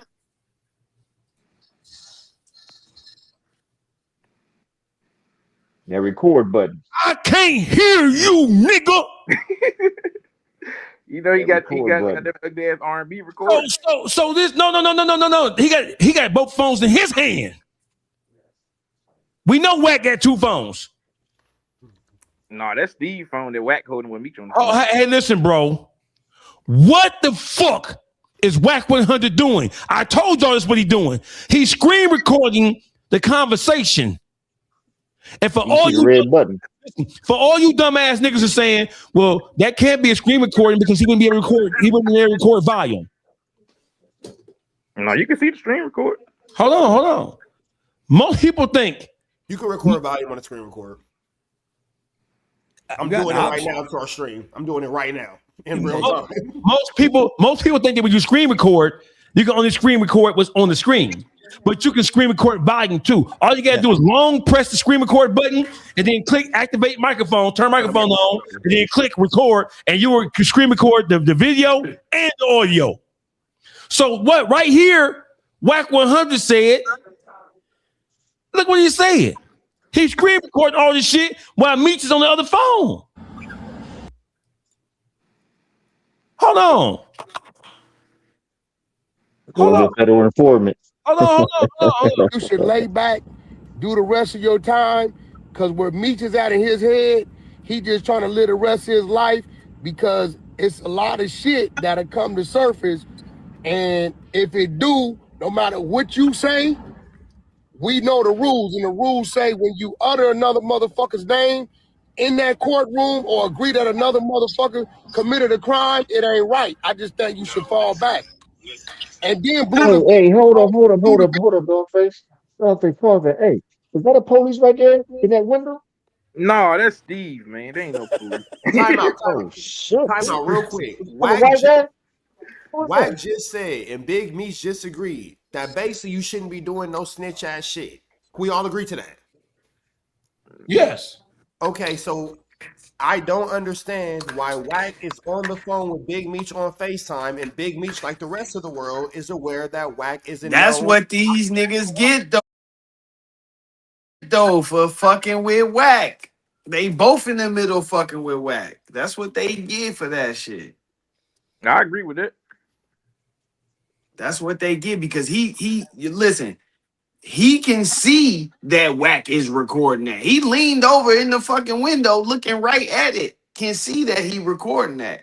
So, Byron Blake. Wack whole thing with this is now he can say, yeah, I had Cuff on the phone and I told him this.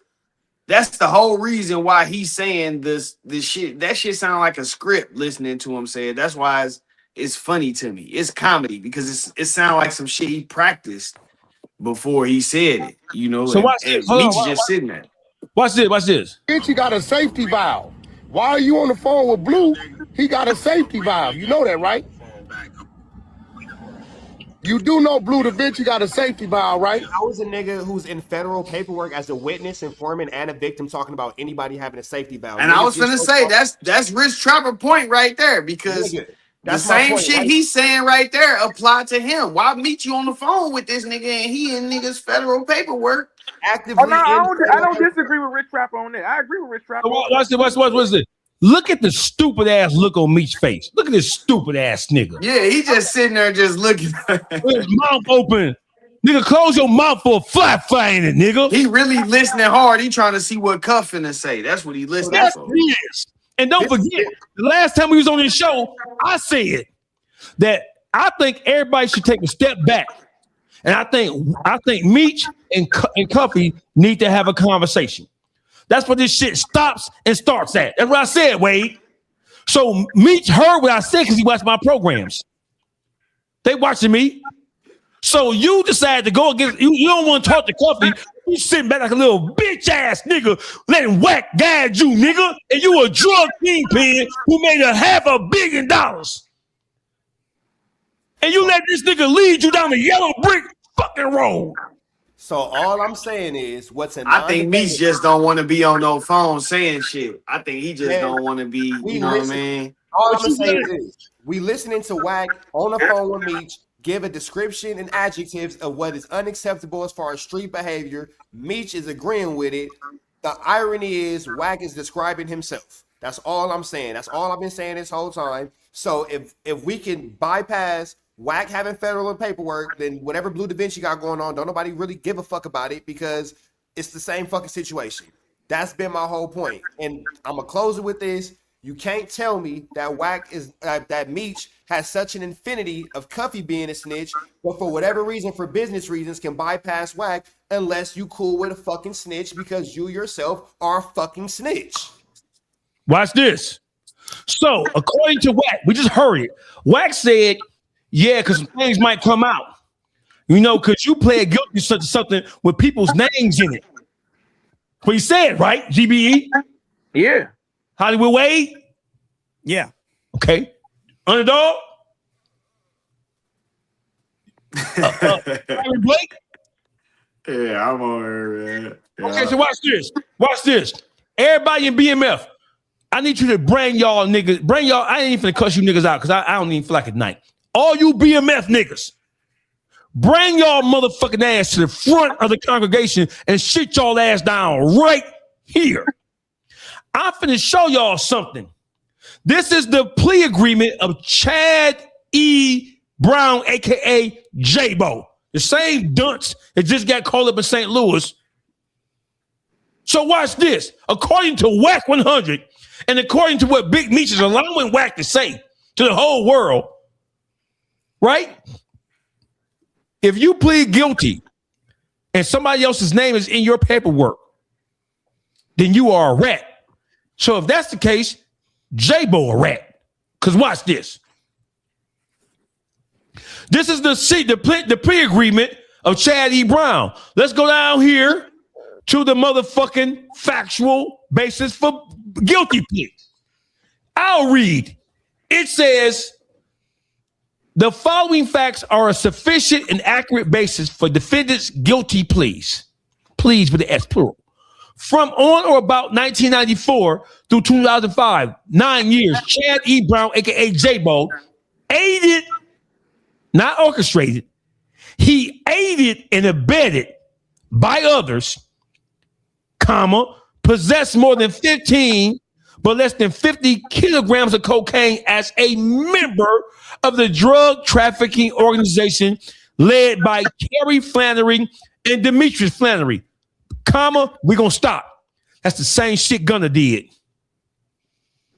Gunner acknowledged that BMF was a drug trafficking, or J-Bo acknowledged that BMF he pled guilty to it. He acknowledged that BMF is a drug trafficking organization led by Terry Flannery and Demetrius Flannery, also known as Black Mafia Family, as charged in count 1 of the indictment. Furthermore,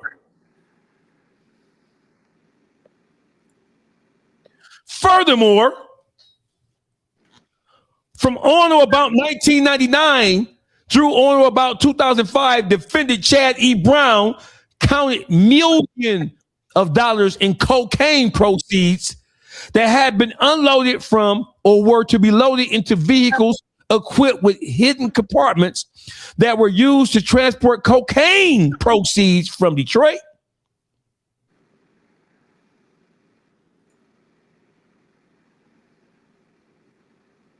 Georgia, Missouri, and elsewhere to California, Texas, and elsewhere for Black Mafia Family Drug Trafficking Organization. Defendant also aided and abetted others to transport millions of dollars in cash derived from the organization's sale of cocaine. Defendant knew that the cash that he had counted and loaded and unloaded from the vehicles represented cocaine proceeds that would be used and, in fact, was to be purchased cocaine, real estate, jewelry, vehicles in order to promote drug trafficking activities of the organization and its members. And J-Bo's, who nobody is calling a rat. I'm not calling J-Bo a rat. In J-Bo's plea agreement, he's doing exactly what Wack and Meech and all them flunky bitch ass hoe ass niggas is saying, that